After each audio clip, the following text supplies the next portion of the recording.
Good morning, good afternoon, or good evening. Anyway, good to have you back. What are we going to discuss today? I'm glad you asked. Today, we're not going to discuss some history or a top 10 most expensive shoes. This documentary will be totally different as we're going to solve the mysteries of all the strange abbreviations that Nike put on the box labels and doesn't explain to us. The Jordan 4 SE, the Dunk Low SP, the Dunk SB ISO, and many more. Fasten your seatbelts and make yourself ready for a crazy ride. And press on the subscribe button. So, the first thing I want to discuss is the SP abbreviation. We can find this one on many silhouettes. And one thing that you notice when you study SP pairs is that there is one big thing they all have in common. Whether they are part of a pack or a collaborative, they all have something special. It's actually common sense if you know the full meaning of the SP abbreviation, as it stands for Special Project. A release gets the SP on the box label when it's a Nike Lab project, and in many cases when it's a collabo. There is one project I want to highlight in particular, and that is the Ugly Duckling project. They contain the Dunk Low SP ceramic, veneer, and the plum. The reason why I want to highlight these is that this pack is a reissue from 2001, but in 2001 they had a different abbreviation tagged on the box label.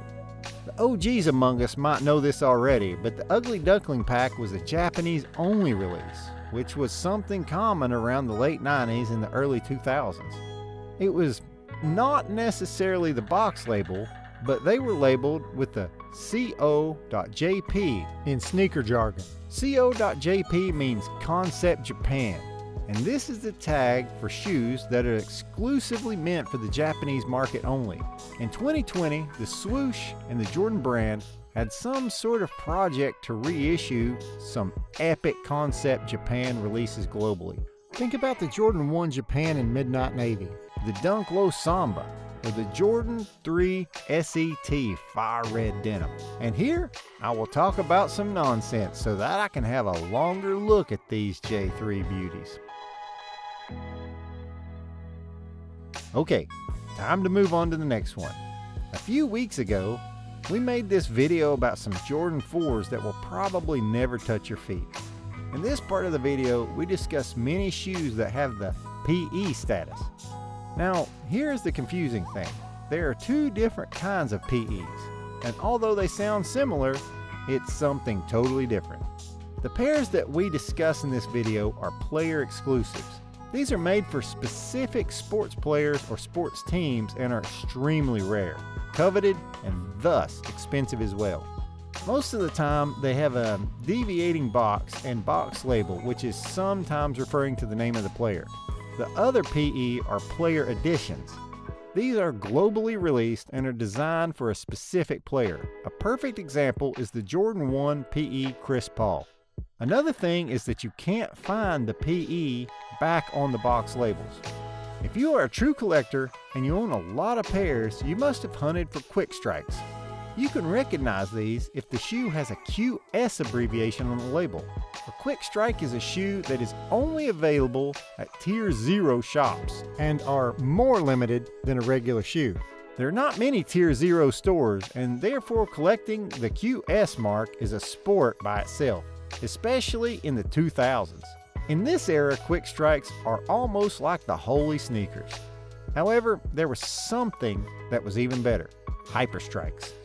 People owning these pairs probably already know that, as they are extremely rare and expensive and most of the time not widely known to the public. HS is the abbreviation of the hyper strike and is even more limited than a quick strike. Unlike the quick strikes, the HS acronym is not found on the box label. Most hyper strikes are part of a collaboration and are iterations of the public pair. However, they are not available in retail stores. I think in this era it is almost the same as an F&F pair, which stands for friends and family. These pairs are only distributed amongst friends and family and co-workers of the parties collaborating on the design of the designated shoe.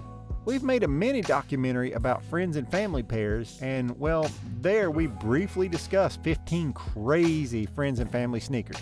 It is a much watch, so don't snooze. But let's move on to the next one.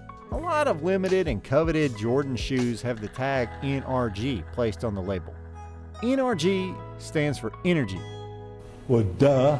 This code is reserved for Nike and Jordan's most special releases. Think about the Jordan 1 not for resale or the Jordan 1 off-whites. These are all NRG branded shoes. Still, you can find this back on Nike shoes too. Perfect examples are the Air Max 90 Bacon and the Air Max 95 LeBron Lakers. Something else? We all love Nike SBs. And no, we're not going to explain that SB stands for skateboarding. Well, duh. I personally own some Dunk SB ISOs, and although I was curious, I never gave it some true thought. However, when I found out what it stands for, I think I might like this abbreviation most of all. ISO stands for in-store only. ISO dunks were limited to skate stores only, and that just gives me an extra nostalgic vibe of the past. The internet didn't put its mark yet on the sneaker industry around that time, and you were just visiting stores and outlets to expand your collection. All right, we're straying from the subject. Let's talk about PRM, which stands for premium. With these additions, the swoosh applied premium material in the design and finishing of the shoe. The PRM editions are coming back on a lot of different silhouettes, and they are cool to collect. Good examples are the Jordan 1 Low Elephant or the Air Max 1 Premium SC Atomic Teal. And yes, I just said SC after premium. And SC stands for Sport Classic. These Air Maxes are said to be less durable than the normal ones, but that's only anecdotal evidence. In general, the SCs are priced lower than a regular Air Max and tend to fit a little more snug. However, the premium SCs are crafted in outstanding quality. People who are collecting Jordan 1 mids might have stumbled on some white box shoes that often have the acronym SE on the box label. These mids are often made of better material, have some extras, and you tend to say that the Jordan brand did its best on delivering a good quality shoe. SE stands for Special Edition, and this totally falls in line with what we just discussed. However, the SE is not limited to Jordan 1 mids. The Jordan 4 Craft, an example, is an SE, and the Dunk Low Sanddrift as well. But let's keep Jordan 1 as an example. Especially the Jordan 1 High Zoom is a silhouette that we have seen a lot of in the past few years. The Zoom refers to the Zoom Air technology in the insole of the shoe. Nike SB Dunks have the same Zoom technology, but that's off topic and a bit more of a fun fact. We have seen a lot of J1 Zoom CMFTs, where CMFT stands for comfort. It speaks for itself what Nike is trying to accomplish with this. Although we have seen a lot of J1 Zoom comforts, the acronym could also be found on other models. When a colorway is released for the first time, we speak about the OG colorway. So when you have this on the box, you know that it's the first appearance of a colorway. If you find retro on the box label, it is a reissue of an OG pair. You can find this back on the box of the Jordan 3 Reimagined White Cements. Then we have the NN series, and this is a fairly new one. NN stands for Next Nature, which stands for Sustainability and is a CSR project created by Nike. More and more models are coming out, but the most popular at this moment are the Dunks. All of them are crafted with recycled materials, and in order to save some trees from being cut down, they decided to deliver the shoes without tissue paper. Another thing that we are seeing more often are the LX versions. This simply stands for luxury, and these pairs have logically a luxurious look and are often made with premium materials. And just when you thought you would solve all the mysteries by watching this video, we have a sad announcement to be made. We're not able to find out the meaning of the Pro and ESS variations. ESS stands for essential, but the reason why these pairs are essential remains a mystery to me. Pro? What is a pro? Professional? Progressive? Provided? Shoot me. Also, I don't understand how they can be a Jordan 1 Retro OG, as Retro refers to the OG model and OG refers to the first appearance of a new colorway. Nike, please explain this and remove the error from my head. Thanks. Nevertheless, I really enjoyed making this video and I hope you've enjoyed watching it.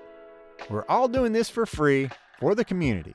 If you appreciate that and want to do something back for us, just subscribe to our channel, like this video, and place something random on your head. See you back next time.